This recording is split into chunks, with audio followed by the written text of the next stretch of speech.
Selain akses jalan yang tidak layak, sekolah yang berlokasi di pinggiran Kabupaten Jember ini jarang mendapat perhatian pemerintah, meski kondisinya sudah terbilang cukup parah. SDN Jatiroto 5 di Desa Jatiroto Lor, Kecamatan Sumber Baru, terletak di tengah kebun dan hutan kawasan Gunung Gambir. Gedung sekolah dasar tersebut sangat memprihatinkan karena banyak dinding gedung yang retak dan pondasi yang menggantung akibat tergerus air hujan sehingga rawan roboh. Selain kerusakan gedung yang berpotensi membahayakan penghuni sekolah, fasilitas belajar di SDN Jatiroto 5 juga sangat terbatas. Bahkan jumlah murid yang ada di sekolah ini hanya 45 siswa mulai dari kelas 1 hingga kelas 6. Jumlahnya semua dari kelas 1 sampai kelas 6 itu ada 44. Terus kelas 1 yang baru dapat berapa murid? Alhamdulillah sekarang agak banyak, dapat 7 Pak sekarang ini. 7 ya. Terus ruangan sini Bu, ada berapa ruang yang rusak Bu? Rusak semua, cuma ini loh paling parah. Jangan lihat sendiri ya, pokoknya memprihatinkan betul sudah gitu loh. Terus harapan Ibu kira-kira apa Bu? Iya, harapan saya Pak ke Pak Bupati yang terhormat, yang tercinta ya. Pokoknya gimana caranya agar SD saya mengenaskan ini ya cepat-cepat ya segera dibangun lah ya. Kepala Desa Jatiroto Lor Muhammad Saleh mengatakan bahwa pernah ada bantuan renovasi untuk sekolah tersebut dari pemerintah Kabupaten Jember pada tahun 2005. Pihaknya berharap agar SDN Jatiroto 5 bisa segera mendapat bantuan untuk renovasi kembali, supaya para guru dan juga siswa dapat belajar dengan tenang dan nyaman. Dengan Bapak siapa Pak? Bapak M. Saleh Pak, Sebagai? Kepala Desa Jatiroto. Pak, SDD di wilayah Bapak itu berapa ya yang rusak kira-kira Pak? Untuk sementara itu yang rusak parah SD 05 Pak. SD Jatiroto 05 itu rusak paling parah dan juga perlu perhatian atau direnovasi kembali. Terus jalan-jalan sekitar sini bagaimana Pak? Wah, kalau melihat dari jalan infrastruktur yang ada di Dusun Darungan secara khusus yang masuk ke SD Jatiroto 5 itu semuanya masih belum tersentuh oleh pembangunan. Dari Sumber Baru, Sukito Jember 1 TV melaporkan. Kelangkaan pupuk urea sangat berdampak terhadap kurang maksimalnya tanaman jagung di wilayah Desa Tutul, Kecamatan Balung. Banyak tanaman jagung terlihat kerdil dan berwarna agak kuning. Kondisi ini tentu sangat dikeluhkan para petani, apalagi harga BBM sedang naik, sehingga harga bahan kebutuhan sehari-hari semakin mahal. Selain jagung, pertumbuhan tanaman tembakau juga sulit berkembang. Dwi selaku petani asal Desa Tutul menjelaskan bahwa pupuk urea memang sangat sulit didapatkan, meskipun masuk dalam anggota kelompok tani. Bahkan Dwi mengaku pernah berupaya untuk bisa mendapatkan pupuk urea murah, akan tetapi hasilnya sia-sia. Jenis urea yang sulit kan buat pertumbuhan memang. Oh gitu ya. Kalau buat buahnya kan ada kan yang kayak Tosca itu kan cuma campuran sedikit. Yang sulit memang urea ya Pak? Urea sangat 2 kali lipat memang mahal ya sekarang. Kalau misalkan ada Pak, harganya berapa Pak? 250 itu kalau ada. Kalau ada. Biasanya ada sama sekali. Biasanya berapa Pak? Biasanya ya 150 kalau dapat dari kelompok. Oh, dari kelompok. Rata-rata 150, 170 nggak mesti ya. Kalau ada paketnya itu 175, 70 gitu. Dari Balung, Bambang Sugiarto, Jember 1 TV melaporkan. Seperti inilah puncak peringatan Hari Tani ke-62 yang digelar oleh Serikat Tani Independen atau Sekti Jember. Hadir langsung Ketua Sekti Jember, Bupati, Wakil Bupati, Kapolres, dan Dim 0824, Kepala Kantor Pertahanan serta ribuan anggota Serikat Tani. Sejumlah poin tuntutan oleh Sekti Jember kepada pemerintah pusat dan pemerintah daerah dalam hal sengketa dan konflik agraria yang hingga kini seluruhnya tuntas, bahkan skalanya meningkat. Hal ini ditegaskan berdasarkan catatan Konsorsium Pembaruan Agraria atau KPA yang mencatat hingga tahun 2020 telah terjadi 241 sengketa dan konflik agraria di seluruh Indonesia termasuk di Kabupaten Jember. Untuk itu melalui kegiatan ini Sekti berharap reforma agraria di Jember bisa terselesaikan dan dituntaskan secara adil. Segera redistribusikan lahan yang ada di Kabupaten Jember yang sudah masuk dalam usulan prioritas reforma agraria di pusat, serta hentikan kriminalisasi terhadap petani di Indonesia. Ini kita sedang memperingati hari ulang tahun lahirnya Undang-Undang Pokok Agraria Nomor 5 Tahun 60. Ini sebagai momentum Hari Tani. Roh dari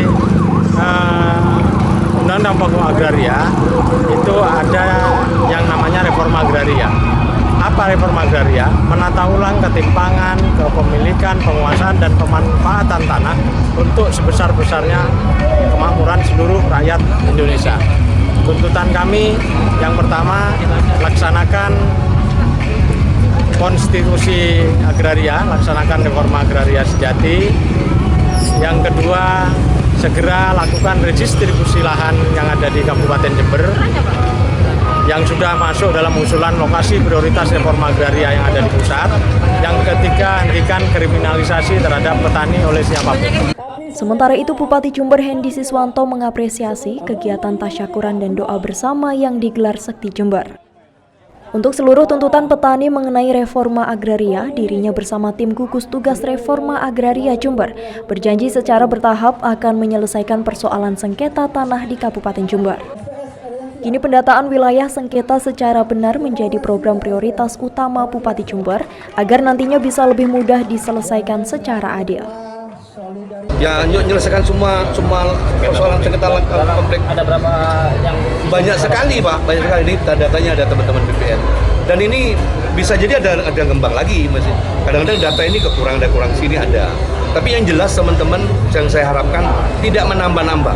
Tidak menambah-nambah. Apa yang ada dulu, yang mudah dulu kita selesaikan. Nanti terus kita pacu terusan yang lainnya. Jangan sampai menunggu yang besar dulu selesai, malah nggak selesai semuanya. Posisi lahan yang dikit, yang persoalan sengketa yang di Jember inilah yang menjadi sorotan dari pemerintah pusat. Justru itu kita kan malu kalau seperti itu, Pak. Kalau saya melihatnya persoalan di Jember tidak terlalu rumit-rumit amat gitu, sepanjang itu teman-teman dari petani itu menyampaikan dokumen yang sebenarnya tidak saling mengklaim itu miliknya, ini klaim miliknya. Selama itu dokumen sudah lengkap akan kita jadikan itu. Yang terutama sesuai kebijakan yang paling utama adalah untuk tempat hunian, dan itu yang paling penting. Nomor 2 untuk publik ya, untuk kebutuhan pasos ya, pasos terus tempat rumah-rumah pemerintah, kantor-kantor pemerintah yang nempatin juga di lahan kehutanan, itu yang paling penting. Setelah itu yang lain nanti akan bergerak terus dengan sendirinya. Acara ditutup dengan penyerahan gunungan hasil bumi dari Sekti kepada Bupati yang juga dibagikan langsung kepada anggota yang hadir. Dari Jember, Yudi Sadi, Jember 1 TV, melaporkan. Hal ini disampaikan oleh Kepala BPN Jember Akhyar Tarfi yang juga sebagai anggota tim di GTRA, mengaku kini tim gugus tugas GTRA sedang mengidentifikasi dan memetakan seluruh wilayah yang jadi sengketa di Jember. Sesuai data tim gugus tugas reforma agraria, ada 3 kasus yang kini masih dalam identifikasi masalah, seperti konflik masyarakat dengan perusahaan pemerintah BUMN, masyarakat dengan BUMD, dan masyarakat dengan tanah yang kini dalam penguasaan TNI. Selain masalah data yang harus konkret, koordinasi dan komunikasi dengan pemerintah pusat juga terus dilakukan agar solusi terbaik antara kedua belah pihak bisa terrealisasi. Prioritas pertama tim gugus tugas kini yakni menyelesaikan konflik masyarakat dengan kawasan hutan dengan Kementerian Lingkungan Hidup dan Kehutanan. Dari data sementara setidaknya ada 400 hektar tanah yang masih menjadi sengketa masyarakat dengan kawasan hutan tersebut. 400 hektar tersebut kini dihuni 50 hingga 60 ribu warga Jember. Selain proses komunikasi dengan pemerintah pusat, Kepala BPN juga berharap masyarakat bersabar karena proses ini membutuhkan waktu yang tidak singkat. Dan yang terpenting masyarakat untuk tidak terpengaruh oleh oknum yang mungkin memanfaatkan situasi ini untuk kepentingan tertentu. Mengingat persoalan sengketa tanah di Jember ini sudah cukup lama tidak ada progres penyelesaian. Target jumlah penyelesaian perkara untuk tahun pertama seperti apa sih, Pak? Ya, ini kan ada beberapa skala prioritas. Yang tadi persoalan HGU, ya. Yang kedua terkait dengan penguasaan masyarakat dalam kawasan hutan. Kita targetkan beberapa persoalan-persoalan terkait dengan HGU ini bisa selesai.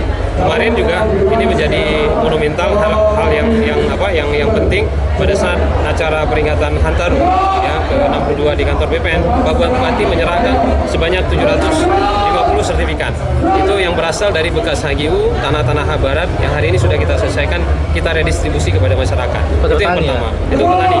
Yang kedua juga ya hari ini fokus penyelesaian penguasaan tanah dalam kawasan hutan.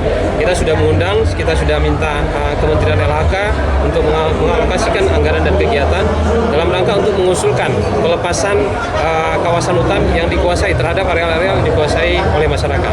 3 prioritas. Itu kalau luasannya itu sekitar luasan itu memang masih masih tentatif karena memang ini masih kita identifikasi. Indikatifnya kurang lebih hampir 400 hektar. 400 hektar dihuni oleh kurang lebih hampir 50 atau 60 ribu masyarakat di Kabupaten Jember. Kita lihat sampai sekarang persoalan di Jember ini kan persoalan tanah ini kan tidak selesai-selesai. Makanya hari ini diserahkan kepada pemerintah. Kita sudah ada tim GTRA, tim gugus tugas reforma agraria yang dibentuk oleh Pak Bupati, ketuanya Pak Bupati, pelaksana hariannya Kepala BPN, saya Kepala BPN selaku pelaksana harian, disampaikan ke kita. Tentunya ini kita akan bahas, kita akan berikan solusi-solusinya. Jadi jangan sampai nanti masyarakat terpengaruh, ada iming ini, iming itu yang akhirnya nanti membuat rugi masyarakat sendiri. Dari Jember, Yudi Sadi, Jember 1 TV, melaporkan. Yebi Daryoso, salah satu petani asal Desa Pontang, Kecamatan Ambulu, Jember ini, mengembangkan pembuatan pupuk cair organik secara swadaya, yaitu jenis fotosintesis bakteria atau PSB yang terbuat dari bahan terasi, micin, telur, tape yang dicampur dengan air. Sedangkan pupuk cair organik lainnya yaitu jenis jakaba atau jamur keberuntungan abadi, dari bahan air leri cucian beras, ditambah katul dan sisa-sisa buah-buahan yang terlalu matang, serta serabut kelapa. Setelah dicampur, kemudian bahan-bahan tersebut didiamkan selama beberapa hari sampai proses fermentasi rampung secara sempurna.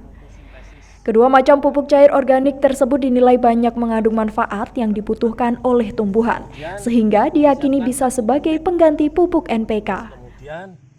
Pupuk cair buatan ini dapat mengatasi tanaman kerdil karena kekurangan nutrisi, dan juga bisa mengatasi masalah keasaman tanah. Dan cara penggunaannya yaitu dengan cara disemprotkan secara rutin dan teratur sehingga pertumbuhan tanaman jagung miliknya nampak tumbuh subur dan juga bertongkol melimpah. Untuk nanti dari leri plus buah pepaya yang kadaluarsa atau buah pisang yang matang kadaluarsa plus sabut kelapa. Itu kalau dianukan jadi jakaba dan jadi NPK. Fungsinya Pak? Fungsinya satu, ya gak usah bingung cari pupuk, baik itu pupuk urea, ZA, SP ataupun pupuk Ponska. Terus juga mengatasi tanaman yang pertumbuhannya terlambat, kerdil. Karena kekurangan pupuk. Karena kekurangan pupuk atau mungkin karena kebocoran saluran. Kalau jagung kan yang kuntingan ataupun mungkin pada terong yang tanahnya mungkin asem-asemen. Betul, ini saya kaget. Yang kedua, coba bikin bakteri fotosintesis. Fotosintesis bakteri yaitu dari telur, micin, terasi, plus lagi tape kalau perlu. Nah, siapkan botol-botol aquabekas yang mungkin bisa itu yang ukuran 1,5 liter atau mungkin jerigen, monggo. Dari Ambulu, Bambang Sukiarto, Jember 1 TV, melaporkan. Pada hari Jumat, petugas kesehatan dari UPT Puskesmas Wuluhan melakukan imunisasi program pencegahan campak dan rubella di sejumlah sekolah dasar negeri maupun swasta di Desa Kesilir, Kecamatan Wuluhan, Jember. Imunisasi ini dilakukan secara rutin dengan sasaran anak sekolah sejak kelas 1 sekolah dasar negeri maupun swasta yang bertujuan untuk pencegahan penyakit campak dan juga rubella. Kegiatan pagi ini adalah kegiatan rutin, kegiatan bias MR.